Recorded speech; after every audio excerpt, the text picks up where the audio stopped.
بسم اللہ الرحمن الرحیم اللہم افتح علینا حکمتک وانشر علینا رحمتک یا ذو الجلال والاکرام۔ تو جی ناظرین، الحمدللہ عز وجل ہدایت النحو کتاب ہماری جاری و ساری ہے، اور آج ہم اس کا سبق نمبر 59 نمبر سبق انشاءاللہ عز وجل پڑھیں گے۔ اور آج کا سبق ہمارا کس موضوع پر ہے، وہ فصل آپ کے سامنے ہے، المصدر، مصدر کے بارے میں جو فصل ہے۔ تو آپ کو پتہ ہے جیسا کہ ہمارا الخاتمۃ فی سائر احکام الاسم یہ جاری و ساری ہے، تو اس کی ٹوٹل میرے خیال میں 10 فصلیں ہیں، تو اس میں سے آج ہم 6ٹھی فصل مصدر کے بارے میں پڑھ رہے ہیں۔ تو سبق کا انداز آپ کو پتہ ہی ہے، عبارت ہوتی ہے، ترجمہ، پھر اس کی تفہیم، اور ضمناً جو حاشیے سے جو بہت زیادہ معلوماتی چیزیں ہوتی ہیں تو ان کو بھی تھوڑا بہت ذکر کر لیا جاتا ہے، اور آخر کے اندر میں قرآن و حدیث سے جو امثلہ ہوں گی اس سبق سے ریلیٹڈ، تو وقت کو بچانے کی خاطر ان کے اسکرین شاٹ میں انشاءاللہ آپ کے سامنے لگا دوں گا، تو آپ ان کے اسکرین شاٹ لے لیجئے گا تاکہ آپ جب بعد میں تکرار وغیرہ کریں تو ان سے مدد لے سکے، ان پر بھی کچھ نہ کچھ نظر ڈال سکیں، اجرا کر سکیں۔ تو آئیے سبق کی طرف بڑھتے ہیں۔ تو آج کے سبق کے اندر جو 4-5 چیزیں ہوں گی وہ میں ایک دفعہ خلاصتاً عرض کر دیتا ہوں۔ نمبر 1 یہ ہوگا کہ مصدر کی تعریف کیا ہے، ٹھیک ہے۔ پھر مصدر کے جو اوزان ہوں گے، ثلاثی مجرد یا غیر ثلاثی مجرد، تو وہ اوزان کس طرح ہوتے ہیں وہ ساری بات ہوگی۔ پھر جو مصدر کا عمل ہے، یعنی مصدر کیسے عمل کرتا ہے، تو اس حوالے سے 2 طرح صورتیں ہوں گی کہ مصدر مفعول مطلق نہ ہو تو کیا عمل کرتا ہے، اور مصدر مفعول مطلق ہو جیسا کہ آخر میں بات آئے گی اس سبق کے، تو پھر کیا عمل کرتا ہے۔ اسی طرح مصدر کے معمول کو مقدم کر سکتے ہیں یا نہیں کر سکتے، یعنی مصدر کے بعد فاعل ہوگا یا مفعول بھی ہوگا، جس طرح کہ آگے بات آ رہی ہے، تو اس فاعل کو مصدر سے مقدم کر سکتے ہیں یا نہیں کر سکتے، اور وجہ کیا ہے۔ پھر اسی طرح مصدر کی اضافت، یعنی اس کا جو آگے معمول ہے فاعل یا مفعول بھی، تو اس کی طرف اس کو اضافت بھی اس کی کر سکتے ہیں کہ نہیں، یعنی مصدر کو مضاف بھی بنا سکتے ہیں یا نہیں، ٹھیک ہے۔ تو اس طرح کی یہ ساری باتیں آج کے سبق کے اندر انشاءاللہ عز و جل ہم سیکھیں گے۔ تو آئیے سب سے پہلا جو ٹاپک تھا مصدر کے اندر، مصدر کی تعریف۔ تو کہتے ہیں المصدر۔ اب المصدر، مصدر کا جو حاشیہ نمبر 4 ہے، یہاں پر انہوں نے بیان کیا کہ جو دیگر فعل کے متعلقات ہیں، ٹھیک ہے، جس طرح کہ یہاں پر انہوں نے آگے بیان کیے ہوئے ہیں، تو ان سے مصدر کو مقدم کیوں کیا۔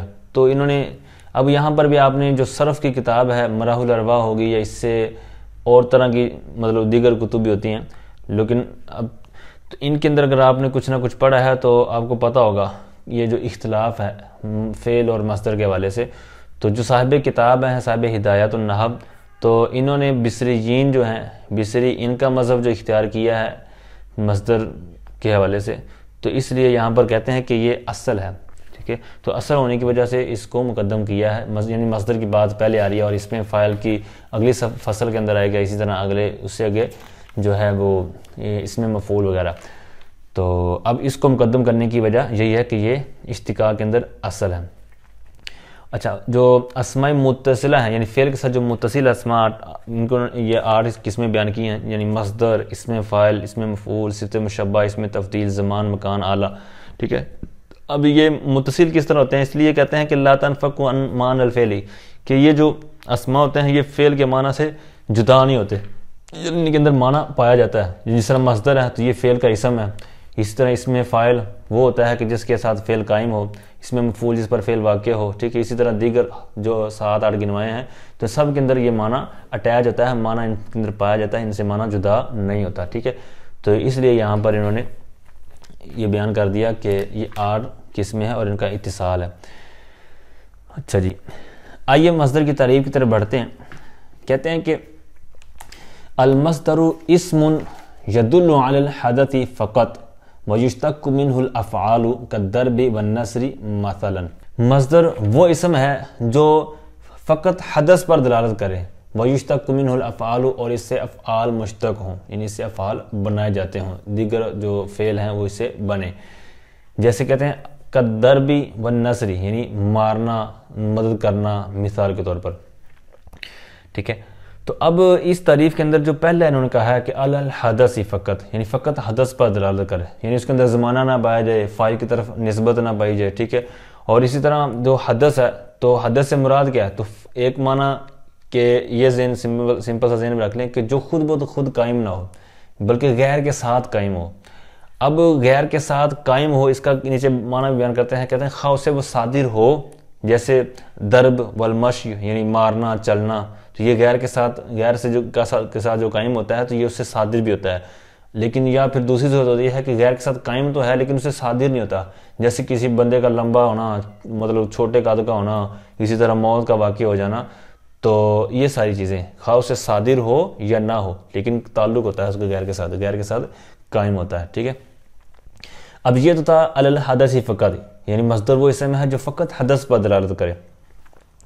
اب یہ جو دوسری انہوں نے بات بیان کی ہے کہ وَيُشْتَقُّ مِنْهُ الْأَفْعَالُ، اور اس سے افعال مشتق ہوں. اب یہ جو مراح الارواح کے حوالے سے میں نے عرض کیا تو اسی طرح یہ وہاں پر بات موجود ہے کہ اشتقاق کسے کہتے ہیں، ٹھیک ہے.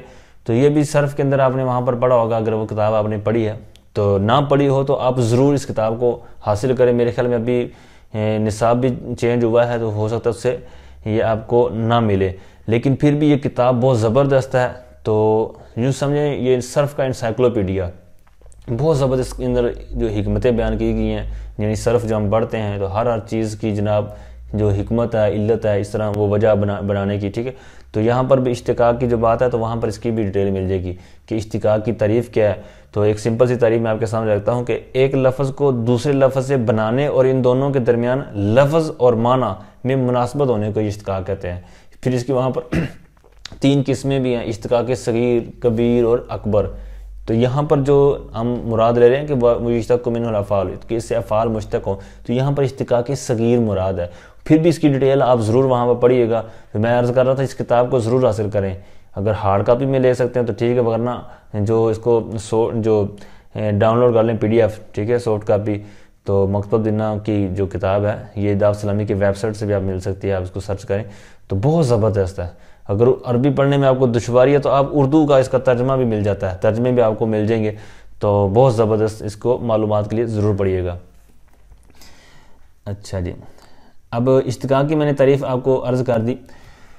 تو اب اس سے افعال مشتق ہوں، جس طرح اب ضرب ہے تو ایک تو اس کے اندر حدث والا معنی پایا گیا، دوسرا یہ جو اشتقاق والی صورت انہوں نے بیان کی وَيُشْتَقُّ مِنْهُ الْأَفْعَالُ والی، تو یہاں پر افعال بھی جس طرح ضرب، ضربا، ضربوا، ضربت، ٹھیک ہے، تو یہ بھی سارے یضربوا، اسی طرح دیگر افعال نکلتے ہیں، اسی طرح نصر سے. تو اس طرح دیگر جتنے بھی آپ لے لیں تو مصدر سے یہ چیزیں بنتی ہیں، یعنی دونوں چیزیں اس کے اندر پائی جاتی ہیں کہ حدث والا بھی معنی ہوتا ہے، دوسرا یہ کہ یہ جو دوسری شرط لگائی ہے افعال مشتق ہوتے ہیں تو یہ بھی پایا جاتا ہے. اب یہاں پر پھر اسی طرح حاشیہ نمبر 2 یشتق منہ والی بات کہ جو صاحب کتاب ہدایت النام ہے تو ان کے نزدیک جو مذہب انہوں نے اختیار کیا ہے وہ بصریوں کا ہے، تو اس لیے یہاں پر انہوں نے اسی موقف کو اختیار کیا ہے کہ اشتقاق میں اصل وہ مصدر ہے. اچھا جی، اب یہاں تعریف ہوئی. اب آگے جو دوسرا ٹاپک اسی جو بات کو لے کے چلیں گے آگے، کہتے ہیں وَأَبْنِيَتُهُ مِنَ الثُّلَاثِيِّ الْمُجَرَّدِ غَيْرُ مَضْبُوطَةٍ تُعْرَفُ بِالسِّمَاءِ. کہتے ہیں کہ اور اس کی بنائیں، مطلب اس کے اوزان، ابنیتہ، یہ پچھلے سبق کے اندر بھی لفظ استعمال ہوا تھا تو وہاں پر بھی آپ نے اس کو پڑھا ہے، اس کا معنی یاد کر لیا ہوگا. تو کہتے ہیں اس کے اوزان، تو ابنیتہ کی جو ضمیر ہے تو اس کا مرجع آپ کو پتہ ہے کہ جس موضوع پر ابھی بات چل رہی ہے، ابھی تعریف اس کے اوپر بیان ہو چکی ہے تو اس کا مرجع وہی ہے. تو ابنیتہ مطلب اور مصدر کے اوزان، مصدر کی بنائیں، یعنی مصدر کے اوزان کیا ہیں. اب مصدر کے اوزان کس سے ہونے چاہیے؟ تو اب اس کے اندر بھی تعمیم ہے کہ ثلاثی مجرد ہے، ثلاثی مزید فی ہے، رباعی مجرد، رباعی مزید فی ہے، یہ ساری جو چیزیں ہیں. تو کس سے؟ تو کہتے ہیں اب یہاں سے کیونکہ ہر ایک کا فرق ہے، ٹوٹل جو مین 2 قسمیں ہیں سمائی اور قیاسی، تو یہاں پر الگ الگ بات کریں گے. کہتے ہیں وَأَبْنِيَتُهُ مِنَ الثُّلَاثِيِّ الْمُجَرَّدِ غَيْرُ مَضْبُوطَةٍ تُعْرَفُ بِالسِّمَاءِ. اور کہتے ہیں اور اس کے اور مصدر کے اوزان ثلاثی مجرد سے غیر مضبوط ہیں جن کو سما کے ذریعے پہچانا جاتا ہے. اب یہ غیر مضبوطہ یہ لفظ ایک نیا آیا ہے اور اس کا معنی کیا ہے؟ تو اس کا معنی سمپل ہے، جس طرح کی اگلی بارہ سے بھی آپ کو سمجھ آ جائے گا کہ یہاں پر مراد ہے کہ اس کے جو اوزان ہیں وہ طے شدہ نہیں ہے، مضبوط نہیں ہے، یعنی اس کے قوانین نہیں بنائے گئے، طے شدہ نہیں ہے، مقرر نہیں ہے کہ جناب قیاس کرتے ہوئے ہم جناب اس سے کئی طرح کے بناتے چلے جائیں، نہیں، بلکہ یہ سما کے ذریعے پہچانے جائیں گے. یہ مقرر نہیں ہے، مقرر شدہ نہیں ہے، طے شدہ نہیں ہے، یا یوں کہہ لیں کہ اس کے مقررہ نہیں ہے. کوئی بھی اس معنی میں آپ لفظ استعمال کرنا چاہیں تو کر سکتے ہیں. تو المختصر یہ ہے کہ غیر مضبوطہ کا معنی میں اس انداز میں آپ لیں گے کہ اور مصدر کے اوزان ثلاثی مجرد سے غیر مضبوط ہیں، یعنی اوزان مقرر و طے شدہ نہیں ہے، طے شدہ قانون کے مطابق نہیں ہے، جن کو سما کے ذریعے پہچانا جاتا ہے. کہ بعض کے نزدیک کہتے ہیں کہ ان کی تعداد 32، ٹھیک ہے، اسی طرح بعضوں کے نزدیک 33، 34، 35، 40، 50، تو ٹھیک یہ مختلف اقوال مل جاتے ہیں، یعنی جو ثلاثی مجرد ہیں تو یہ بھی سمائی، لیکن جو تتبع کے ساتھ انہوں نے ان کو تلاش کر کے ایک تعداد بنائی ہے کہ کتنے ہیں، تو وہ اس طرح کے ہیں. اور یہ بھی آپ کو وہاں پر مل جائیں گے، جو بھی میں نے کتاب آپ کو ریکمنڈ کی ہے کہ مراح الاربع، تو اس کے اندر یہ ساری چیزیں وہاں پر انہوں نے مثالیں بھی دی ہوئی ہیں. اس کے اسباق بھی، لیکچر وغیرہ بھی میں نے اپلوڈ کیے ہوئے ہیں، مکمل تو نہیں ہوئی تھی لیکن کافی حد تک اس کے موجود ہیں. تو اچھا، اب ثلاثی مجرد کی بات ہوئی، آگے کہتے ہیں وَمِن غَيْرِهِ قِيَاسِيَّةٌ. وَمِن غَيْرِهِ کا جو مرجع ہے ضمیر کا، تو یہ چونکہ پیچھے بات ہوئی ہے مصدر کے اوزان کس طور پر، کہتے ہیں من الثلاثی المجرد، یہ ثلاثی مجرد سے.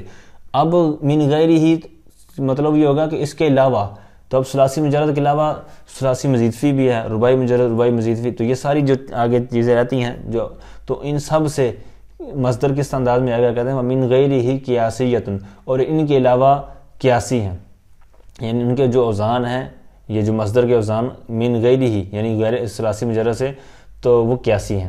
مطلب کیا ہے قیاسی کا، وہ آگے اس کی مثالوں کو آپ پہلے پڑھ لیں.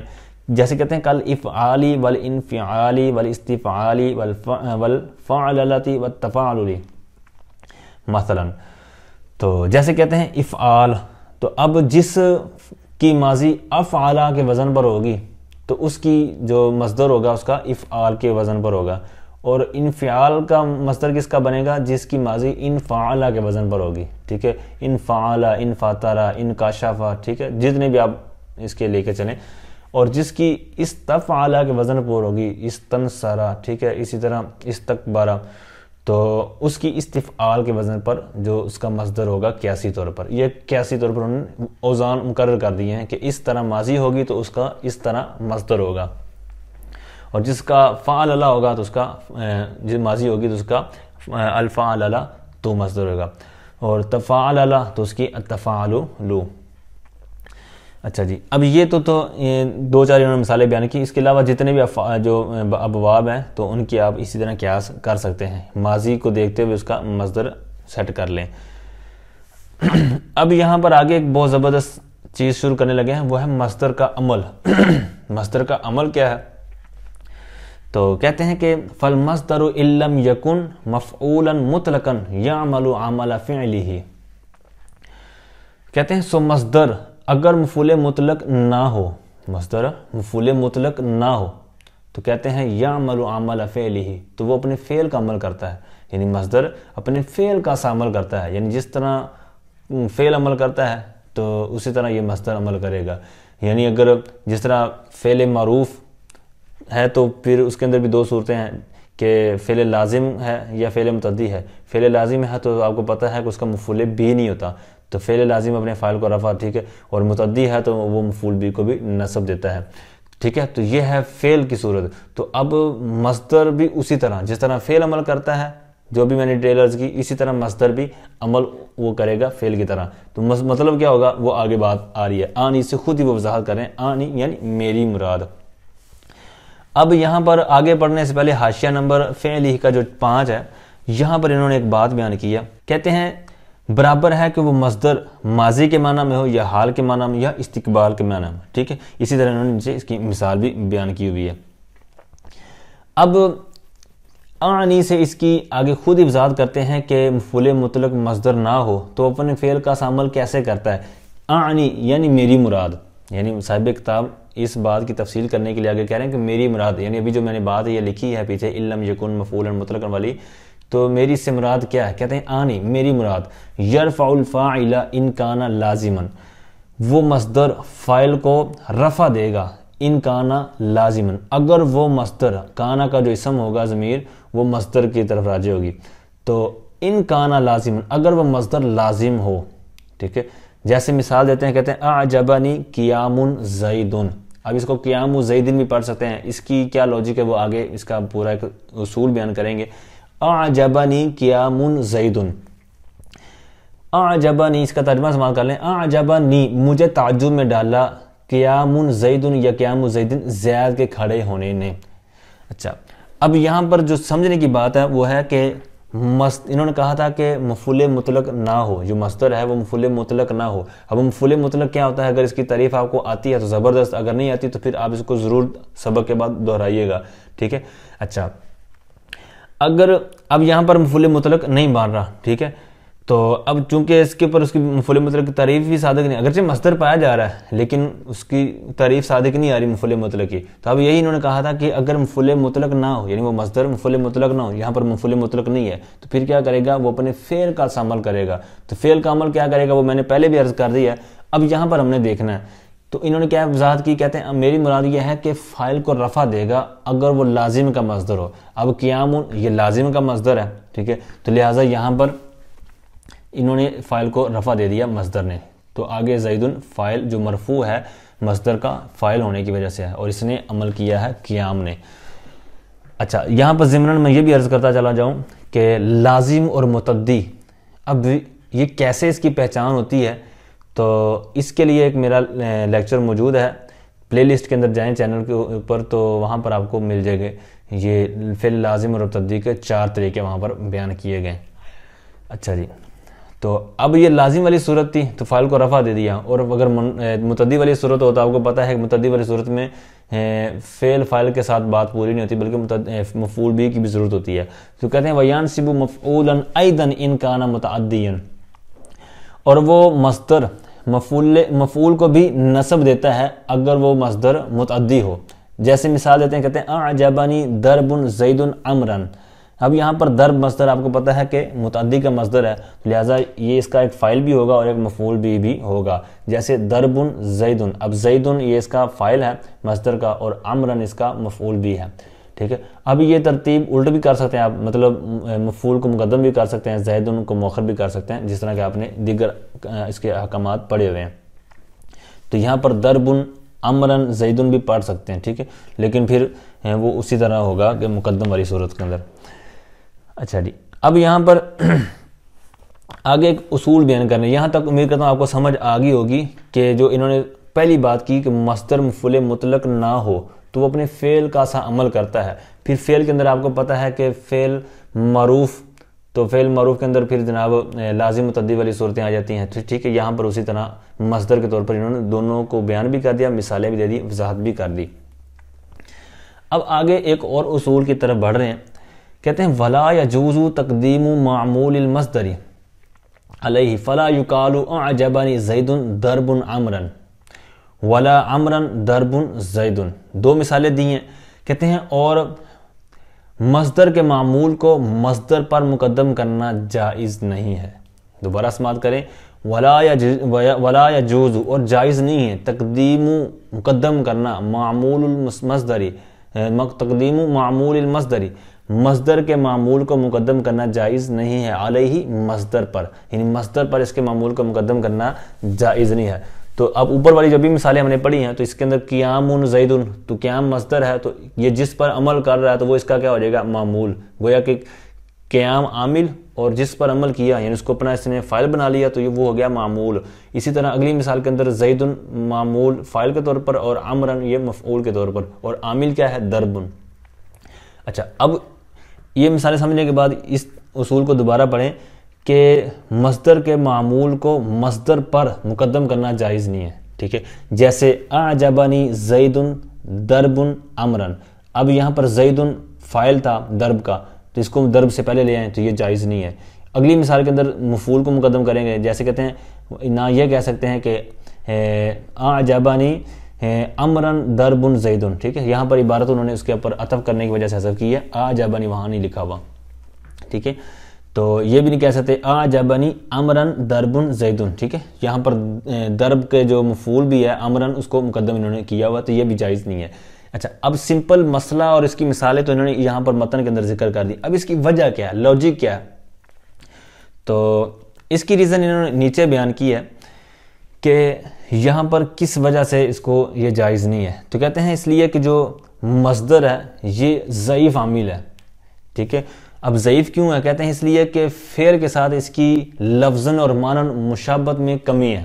ٹھیک ہے, لفظاً اور معناً فعل کے ساتھ اس کی مشابہت میں کمی ہے مصدر کی فعل کے ساتھ, تو لہٰذا اس لیے یہ جو ضعیف عامل ہوا, اور اس وجہ سے پھر اس کو اس طور پر ہی باقی رکھا کہ یہ مصدر اپنے ماں بعد فاعل یعنی اس کا جو فاعل ہوگا یا مفعول ہوگا اس میں تو عمل کرے گا, لیکن جناب دیوار پھیلان کر وہ اس سے پہلے آ جائے تو اس طرح یہ عمل نہیں کرے گا, کیونکہ وہ پہلے کمزور ہے. تو اس طرح اگر جناب وہ چھلانگ لگا کر اس کے اوپر آئیں گے تو اس طرح اس کی سکوٹی نہیں کر سکتے. تو اب یہ لفظاً معناً یہ کس طرح ہے, تو لفظاً کہتے ہیں اس لیے کہ حرکات و سکنات کے اندر اس کی جو موازنت ہے, جس کو موازنہ ہے, تو اس کی وہ کمی ہے. ٹھیک ہے, فلی آدمی موازنتی ہی فی الحرکات و سکناتی, یعنی اس کی حرکات و سکنات جس طرح کہ آپ دیکھ رہے ہیں کہ درب اور دارابا اس کی حرکات و سکنات کے اندر بھی فرق ہے, دوسرا معنی کے اندر بھی فرق ہے. لفظاً اور معنی دونوں طرح مشابہت میں کمی کا نا, تو لفظاً تو آپ کو میں نے عرض کر دیا, اور معنی کیا ہے, تو معنی کہتے ہیں اس لیے کہ یہ جو فعل کی جگہ پر اس کا واقع نہ ہونے کی وجہ سے. ٹھیک ہے, اب اس کی مزید جو انہوں نے آگے وضاحت کی ہے کہ جس وقت جو مصدر ہے تو عمل کے وقت یہ ان مع الفعل کی تعویل میں ہوتا ہے. مصدر جو ہے جب یہ عمل کر رہا ہوتا ہے تو اس وقت یہ ان مصول حرفی جو ہے تو ان مع الفعل کی تعویل میں ہوتا ہے. تو اب آپ کو پتہ ہے کہ ایک ہوتا ہے موصول, ایک ہوتا ہے صلہ, تو صلہ موصول پر مقدم نہیں ہو سکتا. تو اسی طرح جو اس کا ان مع الفعل والی صورت جو یہاں پر بیان کر رہے ہیں, تو یہاں پر بھی یہ ممتنع صورت ہوگی کہ یہاں پر اس کو مقدم نہیں کر سکتے, یعنی اس کے جو معمول کو. ٹھیک ہے, اب یہ جو دوسرا اصول آگے بیان کر رہے ہیں اضافت والا, جس کا میں نے اوپر شروع عرض کیا تھا کہ اس کی اضافت کے طور پر بھی اس کو لے سکتے ہیں. کہتے ہیں وَيَجُوزُ إِضَافَتُهُ إِلَى الْفَاعِلِ نَحْوُ كَرِهْتُ دَرْبَ زَيْدٍ أَمْرًا أَوْ إِلَى الْمَفْعُولِ بِهِ نَحْوُ كَرِهْتُ دَرْبَ عَمْرٍ زَيْدٌ. اور کہتے ہیں کہ اور اس کی اضافت فاعل کی طرف جائز ہے, یعنی مصدر کی اضافت فاعل کی طرف جائز ہے. یعنی اوپر جو مثال تھی اعجبنی قیام زید, تو یہ ہم نے اضافت نہیں کی تھی, تو اس کو اضافت کو بھی پڑھ سکتے ہیں, جس طرح کہ میں نے اوپر بھی عرض کیا تھا. باقاعدہ یہ قاعدہ بھی انہوں نے بیان کر دیا کہ مصدر کی اضافت فاعل کی طرف جائز ہے. جیسے فاعل کی مثال دے رہے ہیں, جیسے کہتے ہیں کرہت ضرب زید امرا. ٹھیک ہے, یہاں پر دیکھیں کہ زید یہ اس کا فاعل تو بن رہا ہے, ٹھیک ہے, تو لیکن یہ لفظاً مجرور ہے, یعنی محلاً تو مرفوع ہی ہے کیونکہ فاعل مرفوع ہوتا ہے, لیکن چونکہ یہ قاعدہ ہے کہ اس کی اضافت بھی کر سکتے ہیں. تو اب آپ کو پتہ ہے کہ مصدر جب اضافت ہو رہی ہے تو اضافت کی وجہ سے یہاں پر اس کی تنوین ختم ہوگی. اب جس طرح اوپر میں عرض کرتے ہیں اعجبنی قیام زید, ویسے قیام زید جب پڑھا تو قیام کی تنوین باقی رکھی, لیکن جب اضافت اس کی بھی کریں گے تو اس کی تنوین ختم ہو جائے گی. ٹھیک ہے, قیام کی تنوین ختم ہو جائے گی. تو دوسرا یہ ہے کہ زیدن سے پھر زیدن ہو جائے گا, یعنی دونوں کا تھوڑا تھوڑا فرق آئے گا عبارت کے حساب سے. اچھا, اب اس کا جو حاشیہ ہے اس کے اوپر بھی انہوں نے کچھ بات کی ہے حاشیہ نمبر 2 کے اندر. اسی طرح حاشیہ نمبر 3 کے اندر بھی بات آئے گی مفعول کے تحت, اور فاعل کے تحت انہوں نے جو بات کی ہے کہ جب یہ ہم نے کہا نا کہ اس کی جب اضافت کریں گے تو اس وقت مفعول جو ہے وہ منصوب موجود ہوگا جس طرح کہ عبارت کے اندر ہے, اور اس کی ترک بھی کر سکتے ہیں. یعنی جو بھی اوپر انہوں نے مثال دی نا فاعل کی طرف اضافت, یعنی کرہت ضرب زید, اب یہاں پر زید کی طرف مصدر کی اضافت ہے تو یہ مجرور ہو گیا, اور باوجود اس کے کہ امر یہاں پر جو مفعول بھی ہے وہ موجود ہے. اب اس کو ترک کر کے بھی اس کو یہ لے سکتے ہیں, جیسے کرہت ضرب زید, یعنی عبارت کو حذف بھی کر سکتے ہیں, یہ مفعول والی عبارت یہ امرن. ٹھیک ہے, تو یہ دونوں صورتیں جائز ہیں. اچھا, آگے انہوں نے ایک صورت بیان کی اور جو ساتھ مینشن کیا اس کو کہ مصدر کا تنوین والا ہونا, یعنی جس طرح اعجبنی قیام, یہ تنوین والا مصدر ہے, تو مصدر کا تنوین والا ہونا اور مضاف نہ ہونا، یعنی وہ مضاف نہ ہو بلکہ تنوین والا ہی ہو، تو یہ بہترین ہے، یہ زبردست ہے، اولا ہے، ٹھیک ہے. تو یہ اولا ہے مصدر تنوین کے ساتھ ہو. اور اضافت والا تو انہوں نے قاعدہ جو بیان کر رہے ہیں، کہتے ہیں یہ جائز صورت ہے، اگر کوئی اس طرح عبارت میں لے آتا ہے تو جائز ہے. اب یہ بھی صورت بیان کر دی اور وہ بھی صورت ہے، تو ان میں سے پھر بہترین کون سی ہے، وہ بیسٹ کون سی ہے، وہ انہوں نے نیچے سے بیان کر دیا کہ بہترین یہ ہے کہ تنوین کے ساتھ ہو. اب اس کی کیا وجہ ہے، لاجک کیا ہے، یہ بھی انہوں نے بیان کی. کہتے ہیں اس لیے کہ اس وقت یہ فعل کے ساتھ اس کی مشابہت قوی ہوتی ہے، زیادہ مضبوط ہوتی ہے. کیوں؟ لکونہ نکرتن، اس کے نکرہ ہونے کی وجہ سے، ٹھیک ہے. یعنی ہر چیز کی لاجک کچھ نہ کچھ بیان کر دیتے ہیں کہ جو وہ بات کرتے ہیں. اچھا، یہ تو تھی کہ فاعل کی طرف اضافت ہو مصدر کی. تو جس طرح یہاں پر میں نے بات کی ہے کہ اس کا مفعول بھی موجود ہو تب بھی ٹھیک، اس کو حذف کر دے تب بھی ٹھیک، اسی طرح یہاں پر فاعل کی طرف بھی جب مفعول کی طرف مصدر کی اضافت ہوگی تو فاعل کے لحاظ سے بھی یہاں پر یہی بات ہے. جیسے انہوں نے مثال دی ہے، پہلے اوپر سے مثال دیکھ لیں. او الی المفعول بہ، یہ جائز ہے اس کی اضافت کرنا، یعنی مصدر کی اضافت کرنا مفعول بہ کی طرف. جیسے کہتے ہیں کرہت ضرب عمر زید. اب یہاں پر ضرب کا جو مفعول بہ امرن تھا تو اس کو جب اس کی اضافت کے ساتھ ملا دیا، یعنی مصدر کی اضافت مفعول بہ کی طرف کی، تو چونکہ آپ کو پتہ ہے کہ مفعول بہ ویسے تو منصوب ہوتا ہے، لیکن چونکہ یہاں پر اس کی اضافت کر دی مصدر کی اس کی طرف، تو اب یہ لفظاً، یعنی جس طرح مطلب دیکھنے میں لفظاً تو یہ مجرور ہے، لیکن محلی طور پر اس کا اعراب وہی ہے، ٹھیک ہے. مطلب جو اس کی اعراب جو یہاں پر عبارت کے حساب سے بنتی ہے اعرابی صورت، تو وہ کیا ہے، تو یہاں پر چونکہ مفعول ہے تو لہٰذا مفعول کا منصوب ہونا یہ محلاً اس کا اسی طرح رہے گا. اچھا جی، اب اس کی جو دوسری دو صورتیں میں عرض کر رہا تھا، تو جیسے کرہت ضرب عمر زید، یعنی یہاں فاعل کی مرفوع حالت میں موجودگی کے باوجود یہ ہے. دوسرا یہ ہے کہ اس کی حذف کے ساتھ، جس طرح کہتے ہیں یہ آیت مبارکہ انہوں نے ذکر کی ہے لا یسأم الانسان من دعاء الخیر. اب یہاں پر من دعائہ، اب ضمیر جو تھی ساتھ میں ہا، تو اس کو فاعل کو حذف کر دیا. تو یہاں کہتے ہیں کہ جس طرح اوپر والی جو صورتوں کے اندر امرن کو حذف کرنے کے ساتھ یا ذکر کرنے کے ساتھ تھا، تو یہاں پر فاعل کو حذف کرنے اور ذکر کرنے کے ساتھ دونوں طرح درست ہے. اچھا، اب مفعول کے اندر پھر تعمیم ہے. انہوں نے جو نیچے آپ حاشیے کے اندر دیکھ رہے ہوں گے، خواہ مفعول بھی ہو، ٹھیک ہے، جیسے اس کی مثال دی ہوئی ہے، خواہ ظرف ہو خواہ مفعول لہو ہو، ٹھیک ہے، ہر طرح اس کی بالکل درست ہے. اب پھر آگے ایک اور بڑی پیاری بات بیان کر رہے ہیں کہ فاعل کی طرف اضافت بھی جائز ہے، مفعول کی طرف اضافت بھی جائز ہے. تو ان میں بھی کوئی افضل اور مفضول والی بات ہے، ان میں سے بہترین کون سی چیز ہے؟ تو کہتے ہیں وَإِضَافَةُ الْمَصْدَرِ إِلَى الْمَفْعُولِ أَقَلُّ مِنْ إِضَافَتِهِ إِلَى الْفَاعِلِ. یعنی کہتے ہیں مصدر کی اضافت مفعول کی طرف کم ہے، یعنی قلیل ہے، زیادہ کم ہے. تو کس سے؟ من اضافته الى الفاعل، مصدر کی فاعل کی طرف اضافت سے. تو مطلب کہنے کا یہ ہے کہ مصدر کی فاعل کی طرف اضافت زیادہ ہوتی ہے، مصدر کی مفعول کی نسبت جو کی طرف اضافت ہوتی ہے وہ کم ہوتی ہے، ٹھیک ہے. تو اب اس کے اندر کیا ہے، اس لیے کہتے ہیں کہ یہ جو پہلی صورت ہے نا فاعل کی طرف، تو یہ حقیقتاً ہے، اور جو مصدر کی اضافت مفعول کی طرف ہے تو یہ مجازاً ہے. اور کلام کے اندر کلام کو حقیقت پر محمول کرنا یہ مجاز پر محمول کرنے سے یہ بہترین اور اولا ہوتا ہے. تو لہٰذا اس وجہ سے کہتے ہیں کہ اس کا استعمال مصدر کا فاعل کی طرف جو اضافت ہوتی ہے یہ زیادہ ہوتی ہے، ٹھیک ہے. اچھا جی، اب آگے آخری جو ہمارا مسئلہ ہے اس کی طرف بڑھتے ہیں. کہتے ہیں وَأَمَّا إِنْ كَانَ مَفْعُولًا مُطْلَقًا فَالْعَمَلُ لِلْفِعْلِ الَّذِي قَبْلَهُ. اب یہاں پر بالکل جو ہمارا فَالْمَصْدَرُ إِن لَمْ يَكُنْ مَفْعُولًا مُطْلَقًا والی صورت تھی نا، تو اس کا یہاں سے دوسرا جز بیان کر رہے ہیں. وہاں پر کیا تھا کہ مصدر کا مفعول مطلق نہ ہو تو اپنے فعل کا عمل کرتا ہے. اب یہاں پر دوسری صورت بیان کر رہے ہیں کہ اگر وہ مفعول مطلق ہو، یعنی وہ جو مصدر ہے، بہرحال اگر وہ مصدر مفعول مطلق ہو تو پھر کیا ہوگا؟ تو کہتے ہیں پھر فالعمل ہو، تو عمل للفعل الذی قبلہ ہو، تو اس فعل کے لیے ہو، تو عمل اس فعل کے لیے ہوگا جو اس سے پہلے ہے، ٹھیک ہے. یعنی جو اس سے پہلے فعل آ رہا ہے تو اس کے لیے وہ عمل ہوگا، یعنی اسی کا عمل اس پر مانا جائے گا، نہ کہ مصدر کا، ٹھیک ہے. جیسے مثال دیتے ہیں، کہتے ہیں ضربت ضربن، ضربت دربن امرن، تو یہ ضربت جو ہے اس کی وجہ سے امر منصوب ہے، نہ کہ دربن کی وجہ سے، ٹھیک ہے. تو لہٰذا مصدر بھی موجود ہے اور ساتھ میں فعل جس کا مفعول مطلق بن رہا ہے وہ فعل بھی موجود ہے، تو لہٰذا وہاں پر مصدر کو عمل نہیں دیں گے، وہ فعل خود اپنا عمل کرے گا، ٹھیک ہے.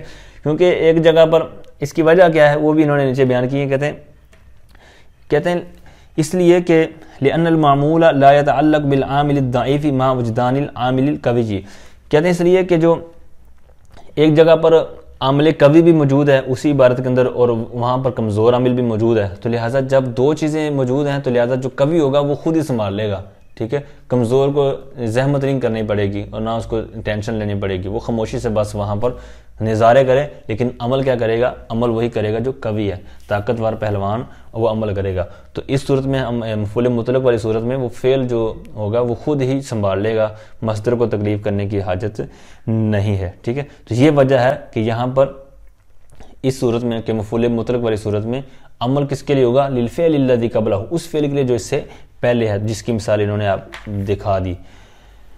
اچھا، اب یہاں پر اگلے صفحے میں اسی حاشیے کو لے کر چل رہے ہیں، کہتے ہیں وَهَذَا إِذَا كَانَ مَصْدَرُ مَفْعُولًا مُطْلَقًا حَقِيقَةً، کہتے ہیں یہ اس صورت میں ہے، یہ جو کہا نا کہ جو فعل ہے مفعول مطلق والی صورت میں فعل ہی عمل کرے گا، مصدر خاموشی سے بیٹھا رہے گا، تو کہتے ہیں یہ اس صورت میں ہے کہ مفعول مطلق حقیقتاً ہو، ٹھیک ہے، جس طرح اوپر آپ نے مثال دیکھ لی. بہرحال کہتے ہیں کہ اگر وہ مجازن والی صورت ہو تو پھر کہتے ہیں پھر ایسا نہیں ہوگا، پھر مصدر ہی عمل کرے گا، ٹھیک ہے. جیسے انہوں نے مثال دی ضربت ضرب الامیر اللص. تو یہ تھا آج کا ہمارا سبق. آخر کے اندر میں مثالیں لگا دیتا ہوں. مثالیں کس کی لگاؤں گا؟ تو مثالیں جس کی عموماً نہیں ملتی نا سبق کے اندر، مطلب عام طور پر، تو اس کی تو مطلب ثلاثی مجرد سمائی کی جو مثالیں ہیں وہ کم بندے کو ملتی ہیں اور مطلب اتنا آئیڈیا نہیں ہوتا، کیونکہ باب افعال تفعیل یہ جو قیاسی ہیں تو ان کے تو بندہ خود پہچان لیتا ہے، جس کو تھوڑی بہت صرف آتی ہے، صغیر جو گردانیں وغیرہ آتی ہیں تو وہ آسانی سے ڈھونڈ لیتا ہے، پہچان لیتا ہے. تو ثلاثی مجرد سمائی کی مثالیں میں عرض کر رہا ہوں اور ساتھ میں لازم و متعدی مصدر کے عمل کی، ٹھیک ہے. اسی طرح فاعل اور مفعول کی طرف اضافت والی بھی مثالیں عرض کر دیتا ہوں.